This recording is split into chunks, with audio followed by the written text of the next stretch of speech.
I love that you call this mobile patio because there's no getting out of the opportunity to do this really well on your phone. We have about 65% of our transactions are start on a mobile device, but we have about 90% of our first-time visitors to our website be on a mobile device.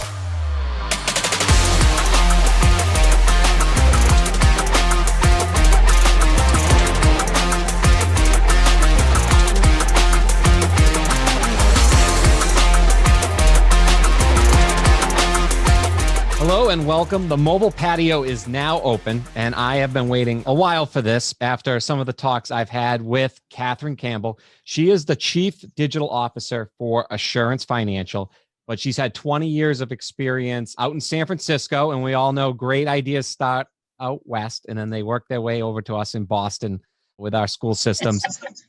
But she is very involved, not just in mortgage, but also just globally. She's had her fingers in other fields. So she understands how people behave, not just around mortgage, but how they interact in life itself. And that's a topic I always love. So Katherine, welcome to the show. And thank you for jumping on here.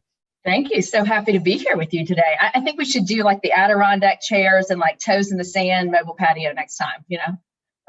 Yeah, maybe you'll see me at a conference and I'll have to get these branded Adirondack chairs that people can sit in. But I don't think it's, unless you're outside, it's not a very easy chair to get in and out of, right? No, it really isn't. I don't know how they became so popular, especially around a fire pit. It's like, you know what? No, yeah. But they look great. They look great. Yeah, no, they definitely do.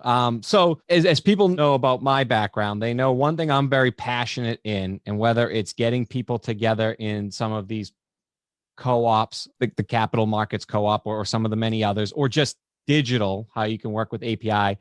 But you have coined the phrase COS. So maybe that's a cool place to start. Do you want to tell us a little bit about a collaboration operating system? A collaborative operating system. I'm happy to. So for a brief background on me, I went to visit San Francisco when I was 19 years old out of Baton Rouge, Louisiana, and ended up spending a 20-year visit there. I had a couple of children, raised a family, and then long story, as life kind of takes us around, I ended up back in Baton Rouge. The whole time I was in San Francisco, the majority of that time I spent in technology and a lot of startup work, right? A lot of absolute very quick momentum across many different industries. And one of the industries, in fact, I remember was this new concept of a social media company. And we were competing against this little company called Facebook. But of course, we were going to win. You will never even have heard of Popular Media, but that's who I was with at the time. And so it's fascinating to go through different evolutions of where technology, certainly .com, where the evolution of business started to actually, monetize itself online. And as each industry did this, we kind of learned some nuances in that. And then as later on, the financial services industries did this, a lot of the sort of how users behaved, where someone wanted to navigate a site, let's say, where technologies made sense to integrate, particularly in very legacy technologies. Certainly the financial services industry had that. Insurance, for example, had that. It wasn't really novel to those of us that had been doing it for quite some time. It was more, how do we have this industry, meet the expectations that the borrowers now have? Okay, so particular to the mortgage industry, borrowers have expectations. We no longer go on to Expedia, let's say. Can you imagine how many integrations Expedia's platform has? All hotels, all rental cars, right? All flights, everything else. We don't go and say, would you like to find an in-person plane ticket and find the nearest American Airlines office to go in and write a check to buy a plane ticket, right? We're the generation that used to go do that, Or do you want a digital plane ticket? Click here and try to book travel. We just go in and book travel. That massive evolution of how we all travel around the world today is a very obvious way of doing business that was not obvious even just 15 years ago, right? Even some of these integrations are newer than that. So when I got to the mortgage industry back in Baton Rouge, Louisiana, where, like I said, life brought me, I was kind of like, I'm not really sure that I want to be outside of a technical area. And I'm not really sure that I want to be in an industry as laggard as the mortgage industry, way too advanced at this point, and didn't think I'd be happy. And the company, Assurance Financial, asked me if I would come on and just bring on a point of sale system. And they had adopted Blend. Mhm. and said, well, they were signing with Blend. We hadn't even adopted them yet. It was my job to come, create the adoption and really generate use out of that tool. So I got into it thinking I was there for a minute, and I could not get over how much opportunity, the more laggard. That doesn't mean that it's overly complicated, because the market's already ready. When you're trying to change user behavior, that's very, very expensive. Okay. So getting someone to want to wake up in the morning and use Facebook, an app they never knew existed or could do the things that people find use for these tools for, is very expensive and really for the long haul.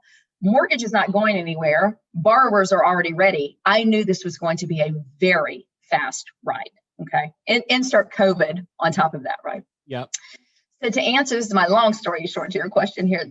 What I knew is that no matter what we did, we had to have sort of a main communication stream and ease of use across what turns out to be for us around 24 different technologies, 24 to 28, really depending on the user, that is going to influence the consumer, right? As well as the loan officer, okay, and all of the back end operations. So what can we do to not have 24 logins, not have 24 different points of integrations into automated communications? How can we make this easy for everyone? And I realized very quickly in early 2018, as AI started to come on board and, was doing a really good job of integrating across these even legacy tools with mortgage, that was going to be the single point of entry to gain data out of all of these tool sets. And so the collaborative operating system for us ends up being Capacity. It's an artificial intelligence tool that you can basically create a knowledge base and integration points with that allows a user, a borrower, an LO to get answers very quickly across multiple platforms. And so I think when you do that, right, it's easier for people to, and I'll unpack a little bit of what you said, but it's easy for people to visualize something they don't understand. And so you've created Abby. Is that still in existence? And Abby's going to help people get to where they need to go, or at least feel like this is a seamless process, even though there's a lot of things going on in the background? Exactly. So we started internally with Ask Abby. Abby is our personification of our technology in the point of sale system. So you can apply with Abby. But then we realized, you could ask Abby, Abby could take you all the way through to e-closing for your process. So it's Ask Abby ends up being the AI that pulls in from multiple platforms. Yes. Yeah, we can't hear your phone, but I just assumed that was Siri getting jealous of Abby, right? And we don't want. Now, here's a random question for you. Okay. I saw about a year ago or a year and a half ago, Oshanti, who was the big star of last night's home run derby, he had a night where he hit 2 home runs, and one of your billboards was behind home plate. Yeah. And there was a woman on there, like an avatar. Is that Abby, or that is Abby? That is Abby. So Abby predicted Oshanti's rise before anybody else did, right? She really does have artificial intelligence. This is where when you got to be a scrappy marketer too. A lot of what I do is, I run the marketing team as well, because there's so much digitization out of marketing, obviously all the MarTech, and then certainly the marketing communication. So it made sense to run that group as well. And it's really my background anyway. But there's an actual Abby at our company. And I was in a meeting with her when I was, only there for a few weeks. And it was sort of starting to enter my mind that what so many people are doing with technology is people had the smart app, the easy app, the quick app.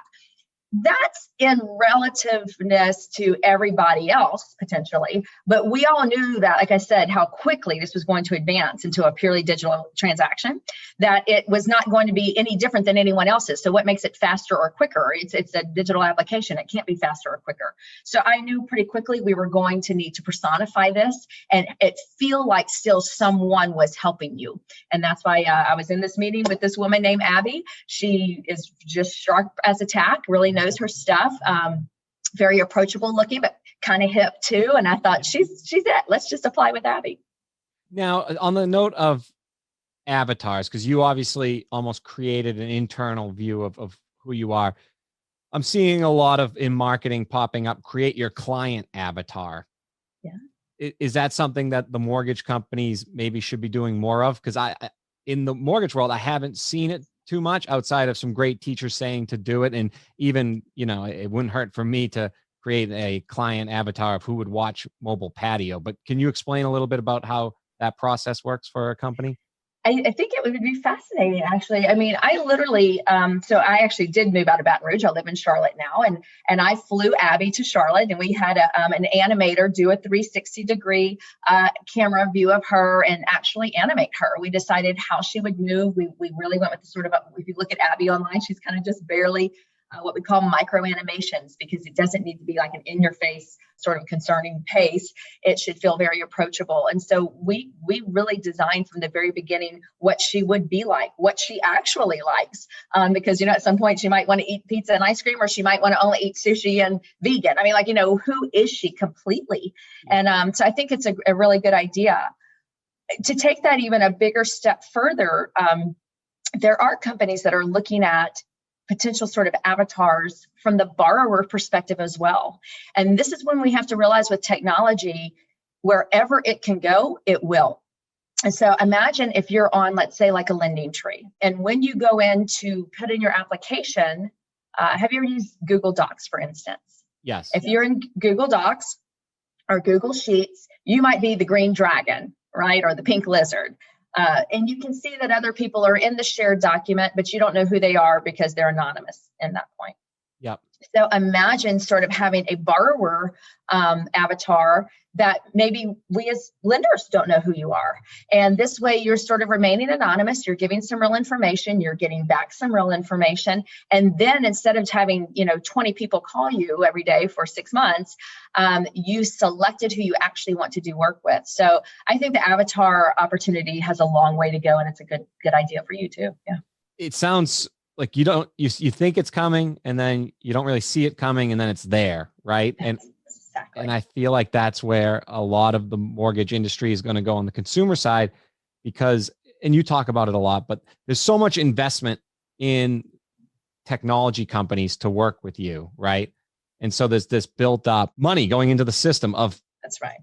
people that are maybe not always from the mortgage companies. So maybe they're from Silicon Valley. And so they received the money, they built these amazing technologies, then they worked with someone like yourself to mortgageize it, right? That's right. And a couple of years later, which would be around now, it's finally maybe coming to the market where through things like your COS, the consumers will start to mold it now of what it will be, or change it, or maybe we can get to the point of Expedia someday.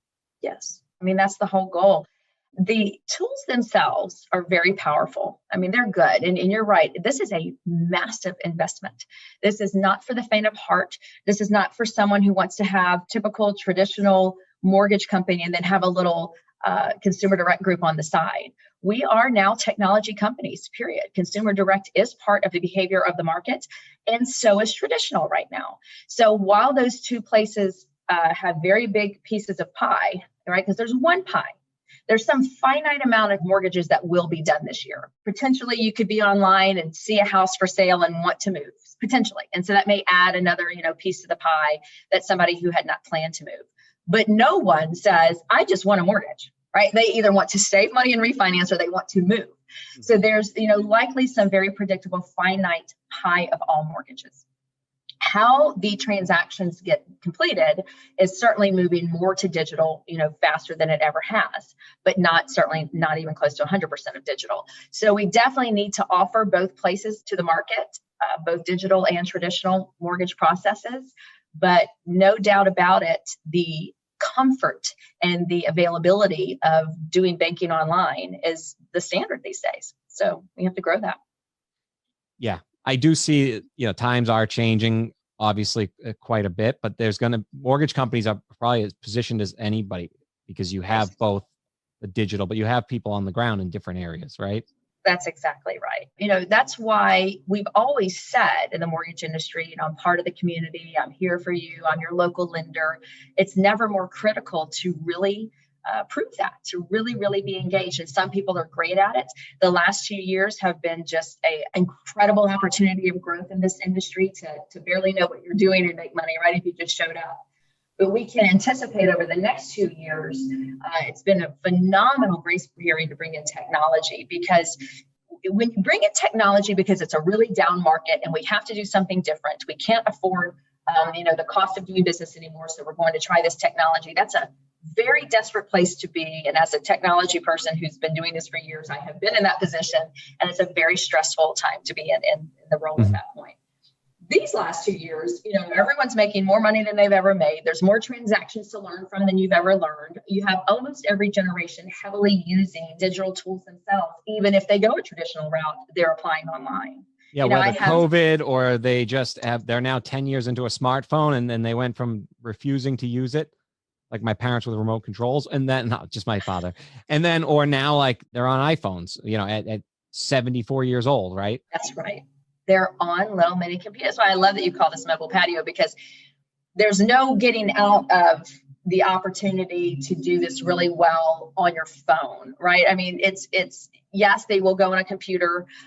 We have about 65% of our transactions start on a mobile device, but we have about 90% of our first-time visitors to our website be on a mobile device. So there is still a little disparity between people researching online, finding people, and then actually starting the transaction. But when you talk about 65 people starting a digital application from a mobile phone and having a very good experience, and many of those converting to an actual I-click submit. And I mean, in the middle of like Florida, where we've never had a branch, do not have a name in Florida per se. It's incredible to see how ready the market is. It's a very exciting time to be part of it.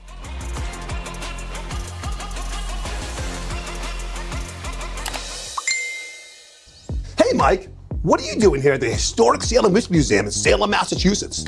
Paul, I'm checking out the local sites. Pretty cool, isn't it? Did you know the Salem witch trials lasted from February of 1692 through May of 1693, and over 25 people died as a result? Wow, I didn't know that. Seems kind of harsh. It was. Guess that was the 1600s. Nowadays, did you know the average person is on their phone for 4 hours and 35 minutes a day? Sounds about right. I'm on my phone all the time, Mike. Me too. Ask my chiropractor. What are you doing? I have a pre-qual request from my realtor. And you doing it on your phone? It's already done. That's amazing. Super responsive. And easy. Who knew? I use easy mortgage apps. Makes sense. It does. Okay, so I have a question now that's brewing in my head, and this might be it's a very difficult question for you. So I would grade this one a 300 level class. You are at the top of the class in our industry, I feel, from just observing. But I think it's like carpet bombing sometimes. Like people don't know why they need the perfect consumer, meaning the leaders of mortgage companies. Why do I need a perfect consumer experience outside of keeping up with the Joneses, right?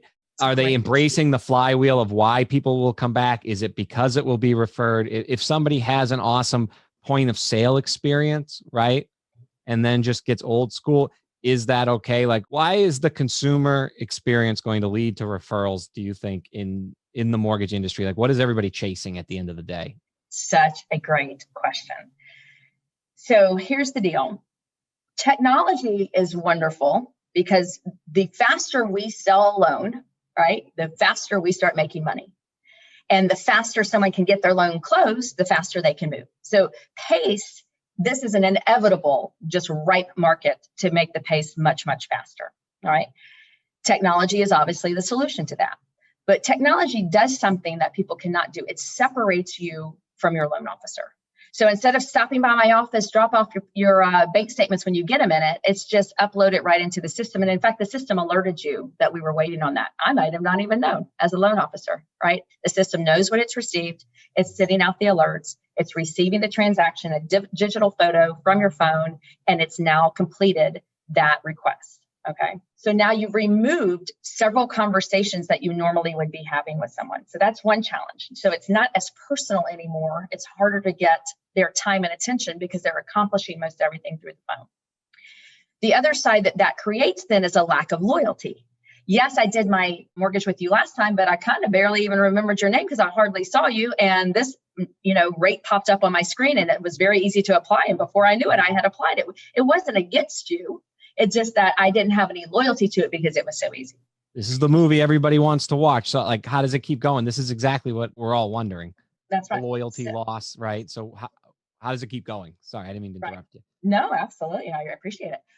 So here's what happened with Google. And this is what's going to happen, dramatically. It's already dramatically changed our industry. As Google said, okay, we're going to do this search thing. Okay, this is years ago. We're going to do this search thing. And we're going to rank you, let's just keep it to the mortgage industry, based on how relevant your site is to a mortgage search. And so everybody started writing these meta tags. So metadata is data that Google sees and is in the code, but the borrower or anyone viewing a website does not see. All right. So they would go in the metadata and they'd go mortgage, as many times as they could write. So that if you search mortgage, oh my goodness, Google would say, this must be a really good mortgage site because there's all these words that match the search. All right. Well, very quickly, and as human beings will be, and really the thing that started the web, being so successful from the beginning is a lot of adult content. So adult content said, well, gosh, there's so many searches for mortgage on my adult content. I'm going to put mortgage. Okay. So, and guess what? You come over and it's not exactly a mortgage site or a banking site or anything to do with it. And so that genuinely became a challenge for everybody that genuinely was trying to get to the right place. The borrower was trying to get to the right place. And so on boards, Google's need to dramatically change the algorithm for search, and on comes search engine optimization. And that's when that started becoming, certainly today, it's this bigger, not from a financial standpoint, but a bigger effort than even a paid search effort, because it's very, very important that you're matching the search criteria for Google so that your result comes up. They have gotten very good. The odds are extraordinarily slim that you would come across adult content today when you're searching mortgage. But because we kind of got that part figured out, and now we know we want to get you genuinely to a good mortgage company, now we don't really know, are you a good mortgage company, or are you just, sitting in your basement, trying to get licensed, still taking a bunch of mortgage applications? Your site's done well. Let's say your SEO is good. And we trust based on what the site says, but we don't know if you are good at what you do. So on comes, the opportunity for all of us to do these ratings and reviews, right? 5 stars, and this is my review on Facebook. This is my review on Google. This is my review on Yelp. And that's when Google said, I'm going to now transition that if other sites trust you. That was a big SEO thing. Gosh, if you get a link from Forbes, if you get a link from, yahoo.com, if you get a link from other content sites, they must trust you, so I'll trust you. But now we've had link exchange for many years, and some of those links are dated, okay? So They said, I know what we'll do. We'll do a search and a result and prioritize that result based on a very long algorithm that includes a lot of things. But mostly we're going to trust you if other people have recently trusted you. And particularly if lots of other people would recommend you. And that is where, we have our NPS score, our Net Promoter Score. And so it's very critical that while the tools are amazing and they are expensive, that you don't just say, like you're saying, some people realize, I guess we should do this. There is a plan to meet an end game, that you're not just getting every cool thing off the shelf. You're not just deciding, that's so expensive, we'll build that one ourselves, but we'll plug in this e-signing signature at the end, that there is an actual plan to what the end game is, which is to get new users. So as far as somebody referring like, oh, this company's awesome because they e-closed, less likely because the other mortgage companies will say, are still not great. And this is according to a Housing Wire Clubhouse I was on, like where all 5 editors closed different ways. And even the e-closing one didn't know till about 48 hours before that they were e-closing. And so person's probably not going to walk away and be like, that was that one person, maybe not yet. But if your end goal was to get an online review and you teed it up for that one person, right? That one person probably did have the best closing because they just did it on the phone, and they're probably most likely in the best place to give an e-closing, right? They're not at the registry and you're asking them to pull out their phone. You already saved them an hour, so they might as well use that hour to give you a nice review. Right. That makes more sense. So is the end game of a better consumer experience for many better reviews? Is that the currency right now, do you find? The easiest? It's certainly an important one. That NPS in this industry is very important because you have such a varying experience. So just like what you're saying, communication is still king. We say content is king, and communication is queen, but I would reverse that, because if the borrower understood all along that this is what was going to happen, then there would have been no confusion there whatsoever. And remember, a borrower can always opt out of anything digital. There is never anything that's mandated. If a borrower says, I am not putting my information in a point of sale system, or I am not signing my legal paperwork online, I'm not signing that note digitally, which we can do now, right? Yeah. If that is what's important to them, then they should understand how the process is going to go, what is the fastest route, and what is the most digital route, or what is going to be a little longer route, but a more high touch or high tech. Which do you prefer? That should be very, very clear to the borrower from the beginning. And we do that. We say, okay, you just started an application with us. Here's what you can expect. Click here to see the whole process. Now we have a number of blogs, we have calculators, we have videos, we have, about us, we have a St. Jude page, we're big philanthropies, we have all these pages on our website. Every single LO that works with us. We're in 11 states, 12 states now. I think it's, it is a lot going on that website. But the number 2 most visited page behind our homepage is what is the full process? Because within every step of it, we say, congratulations, you're in processing, and this is what you can expect. Want to see the full process? Click here. That's on every single email we send out. So there's never a confusion. If they want to, it's long, but if they want to, they can go, okay, this is where I am, and this is what I can expect. And we rare to never get the problem of communication because of that. Yeah. And you talked about like the infinite pie, the pie of not mentorship, but the pie of like where you go for comfortable advice, let's say of the younger generation under the age of say 30, let's say. Right. Their communication is now going all nonverbal. I think it's like 93% and rising of their preferred communication is nonverbal. I think it's less than 1% would be incoming phone calls and their comfortability of picking it up. There's actually a study where it's even now they're as afraid of the phone ringing as the doorbell ringing. And they're afraid of both. So as it goes that way, I think there's like a vacuum of who they go to for advice. And that might be where the loan officer, and compliance is always an issue, but the loan officer is always traditionally been the most in tuned in their community with the most resources to be able to hand out. Like if you need this, I can help you there. It's part of what they do for referring. It's part of the house being the asset and the planning. As everything goes nonverbal, and as every company in the world tries to bring that advice to a nonverbal digital experience, I think there's going to be a void down the road where somebody can't have nobody to go to for advice. It'd be like it's just, I don't think it's human, right? And so there will be, and there always is, I feel like why like retro companies become famous again. Like there will be some sort of shift, and like salmon, they'll start to go back upstream maybe to more human to human contact. Right. Do you see like communication going nonverbal now, like very like That's much great. quicker than before? So there are really 3 ways to get information, and we're going to get better at those 3 ways as we go. But one is going to be just to do the research. You'd like to think you're providing most of those answers online. So just like we send a traditional email that's been sent for 20 years, want to see the full process, click here, open up a web page, and you can read it, right? Very basic. We hope we provide the answer someone needs, and they're not trying to research elsewhere. But certainly online, they can find any research they want, right? The other way is to be able to do an artificial intelligence chat, right? Where there's a knowledge base that maybe you're not being able to find it easily. You can easily, quickly get an answer. If you can't get that answer within that, want to speak to a real person here, click and you're still chatting with a human being, right? So you're getting some human interaction and maybe faster response from a different source of just research.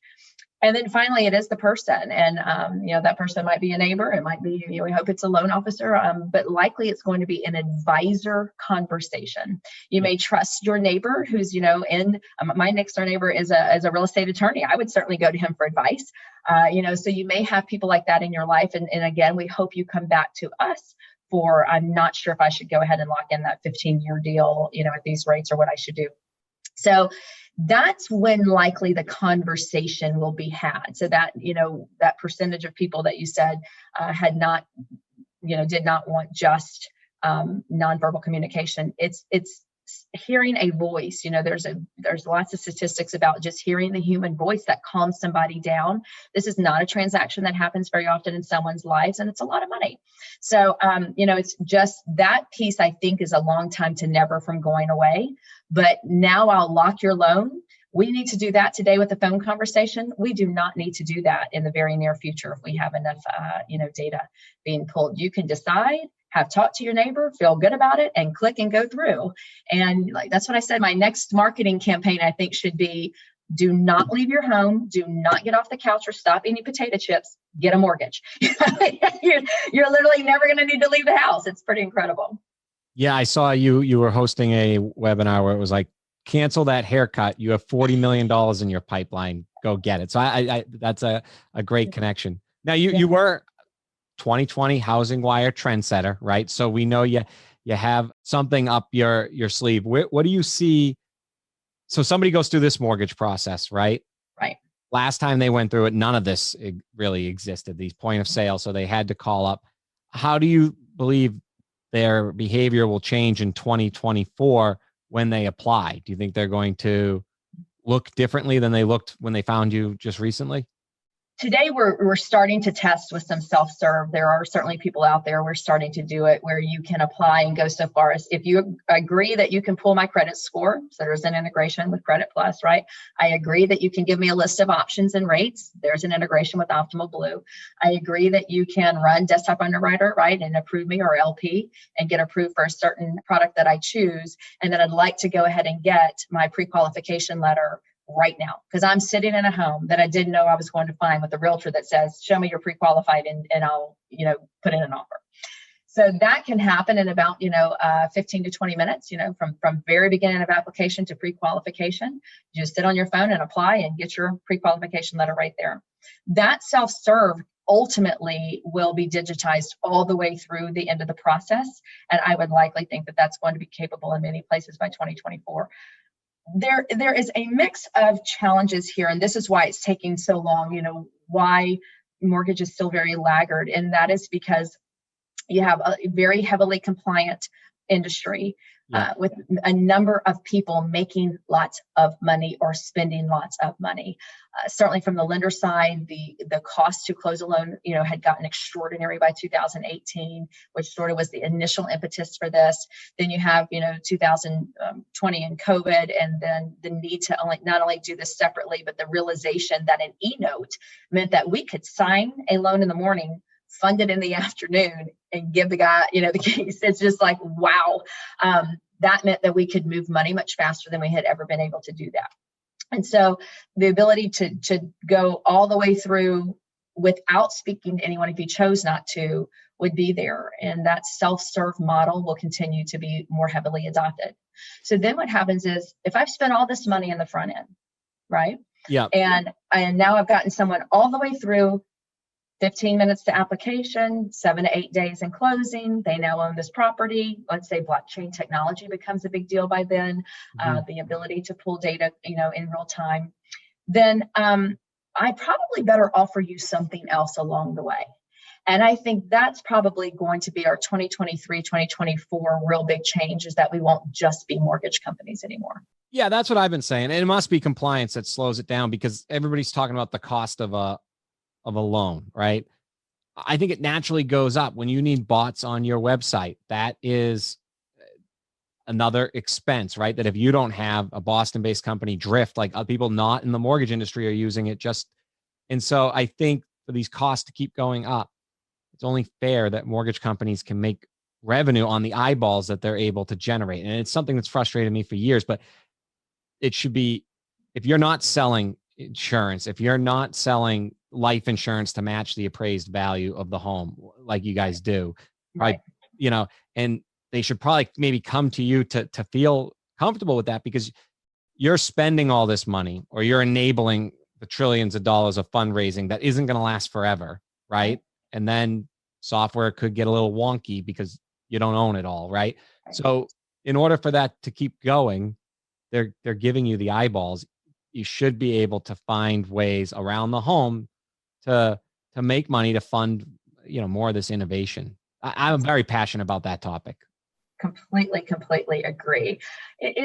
Technology is never about eliminating jobs. Technology is about the ability to do more with the people that you have.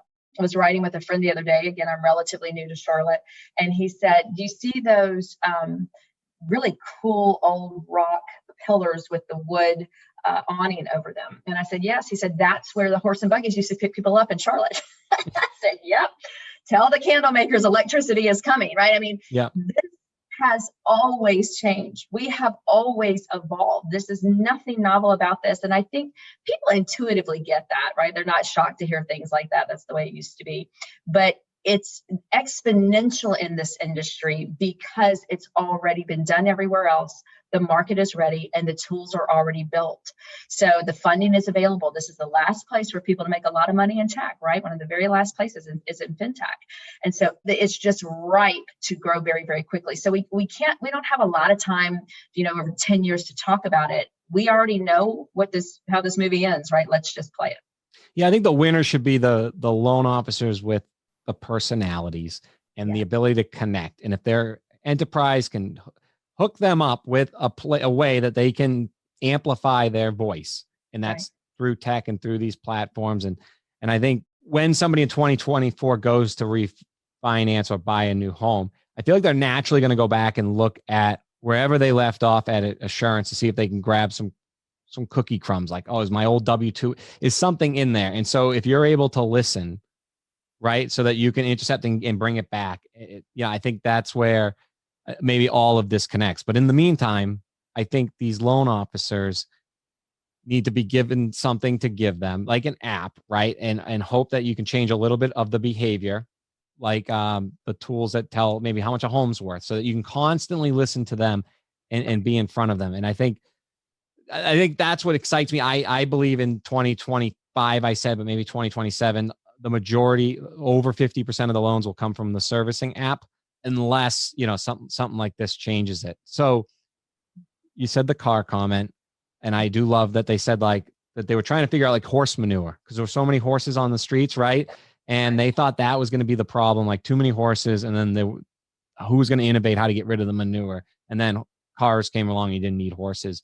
You came on a clubhouse that I put together with some big names. It was an awesome one. I thought it was jam-packed with stars. And you do bring up that story about watching Running Man and just things you never thought would exist, like those people, cars, right? And candles and electricity, like you said. Could you just maybe recap that, how you watched that antidote of watching that? I thought that was awesome. I always think that's awesome. Thank you. I think, was that 1987? I can't remember what year. I should look up what year the Running Man was. Well, that really stuck in my mind when I watched it when it first came out. And that was just how significant it was because, I was younger. These, good looking women had these big shoulder pads on, the 80s, and they were powerhouses, and they went by a Coke machine in their office and they were complaining about the boss. And the one woman starts to, I need a Coke, and she stops by and there's the Coca-Cola, the end product placement. You got to love it. Here's the Coca-Cola machine. And she starts putting coins into the machine, which is of course in 1987, if that's what it was, we all did. And she's like, $6 for a Coke. Can you believe this? It's totally ridiculous because the movie, of course, is based in, I think it's based in 2021. It may be based in 2021. Yeah, so I think it is. That's what makes this whole thing even cooler, right? Trying to predict inflation. So imagine, thank gosh we're not paying $6 for a Coke, right? So she's asking to borrow money from the friend. The friend's giving her all her change. They just can't believe it's $6 for a Coke. It is hysterical because in their mind, we could have gone with inflation to $6 a Coke, but they never imagined you having an iPhone and just doing Apple Pay at a vending machine. You being able to just take your debit card and do, touch to pay. So, that's where, just like the manure, they just couldn't imagine not having it. So what do you do about the problem? Now we're talking about getting rid of coins altogether, right? Let's just go digital money. Right? I've started, and I should have been the first to do it, but I just started tapping my phone, and I think it's the coolest thing. And I love how that you brought up during that point, I forget what it was, but they did something like they looked at the screen and it knew what Coca-Cola they wanted. And so they could vision that would be 2021. But like you said, they couldn't envision a world without using coins. And so it's kind of funny how that worked. I went back and, because of you, I went back and looked at other scenes of it. And so another one is like they predicted FaceTime in 2021, like you could FaceTime. but you had to go to a phone booth to FaceTime. Oh, So they I love never it. predicted the smartphone would be in the pocket. They thought you would go down to the local corner, wait in line, and then FaceTime somebody at another phone booth. Love it. Yes, exactly. It's like we can take it so far, but we can't even imagine it. And that's why, when I am so fortunate to be connected with some really great CEOs in the technology space, because I think it's happening more and more where people are looking to bring on people like me who are from technology and not mortgage, but it hadn't happened much until now. So, these technology companies are anxious to work with people who understand how to integrate where it makes sense, how to guide their sprint cycles and developments and releases. And so I've been very fortunate to meet with many of them. And it's this, same sort of thing. How do we create and build for this industry? Not because of what we can do. We know what we can do. It's what will you guys adopt? What will the markets actually use? What's going to sort of generate some ROI in the process and not just be a bell and whistle that you could let go of? And, where do we integrate with the other tools? And if we can integrate seamlessly with some of these other tools, do we also add those services on or not? So it is visionary in the things we can do. But I love when I speak to one of them and they go, let's say I have a mortgage person in the room. The technology guy and I are going back and forth about everything we can do. And someone says, oh, but wait, you can't do that because you'd have to have already run DU. And I'm like, we just may not need to run DU. Just throw it out the window. Everything throw it out the window. We don't, today we need to run DU, but we may not always need to do that. So it's interesting. No, I like that. And so, we're nearing the end here.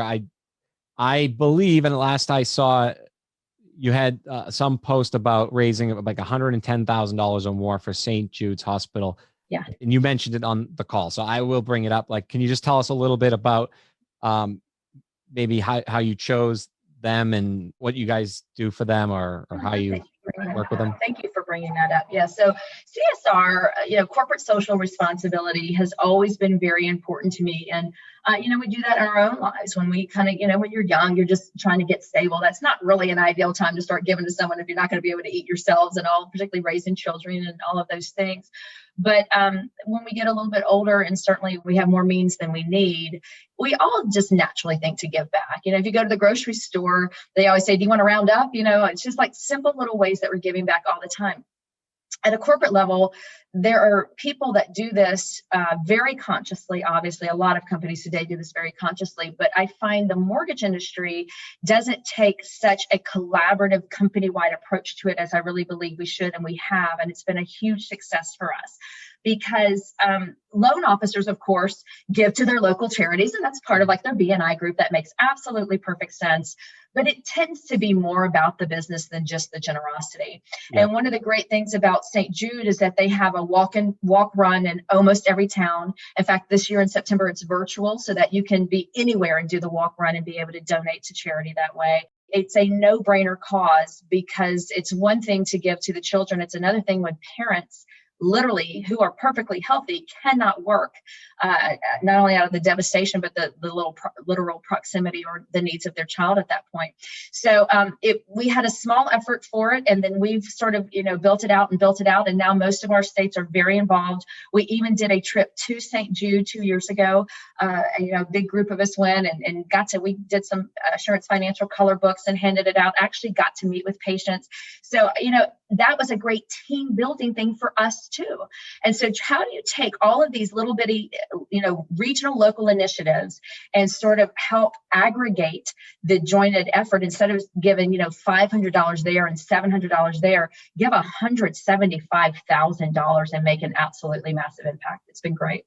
Yeah. When I saw that, I couldn't believe it, but that is so cool. And I love that you chose a cause that, like you said, the parents, but the children and people that just need a shot. And so it sounds like when you magnify it from an enterprise level, no pun intended, but you give it a shot or a boost as well. I know what you mean. That's right. Yeah. I guess, so a final question then would be, maybe it's ironic, but you started in a branch in Wells Fargo, right?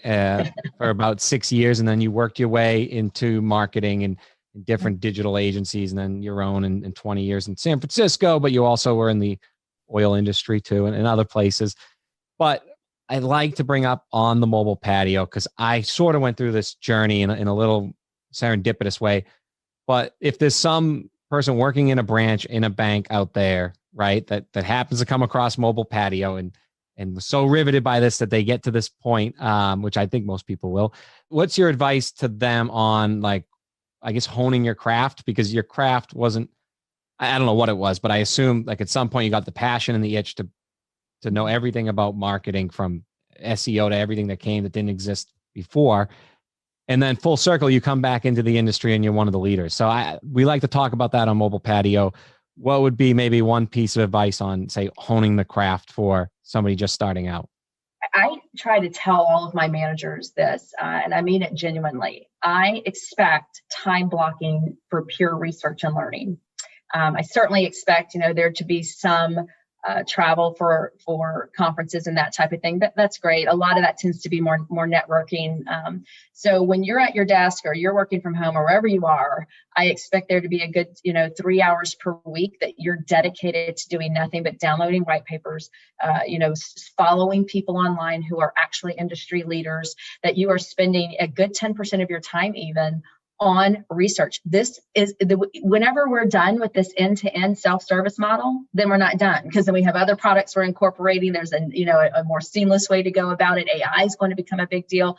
If you look at digital ledger technology, there are a lot of places that this is going.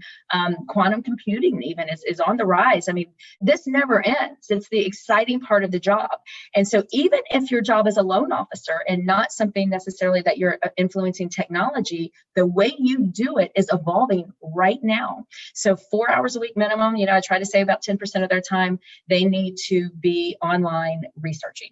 And that's all I can say, because that's the only way to learn. No one's going to give you the rule book. You have to go find it, research it, learn it. Thank you. I can stand behind that. I truly endorse that. And I think if a leader like you actually block the time, it's more of a better strategy than how I do it, where you're reading half an article, then moving, and engaging, unengaging. So kudos there. And thank you for just being somebody in marketing, but saying marketing is also about IT. And to hear you talk about AI and quantum computing and leading that, and just making what we're all trying to do cool, that motivates us, that if you can make it cool, then what we do is just more fun to get up and do every day. So I don't know if there's any final thoughts, but we appreciate you coming on, and thank you very much.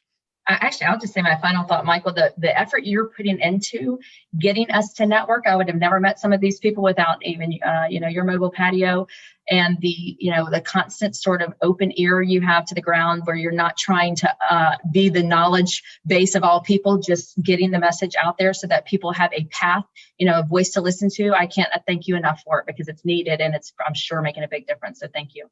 Thank you. I'll have our editors edit out my blushing there at the end. Too Irish skin to be blushing. Thank you again for coming on. We really appreciate it. The mobile patio is always open, and thank you for joining, Katherine.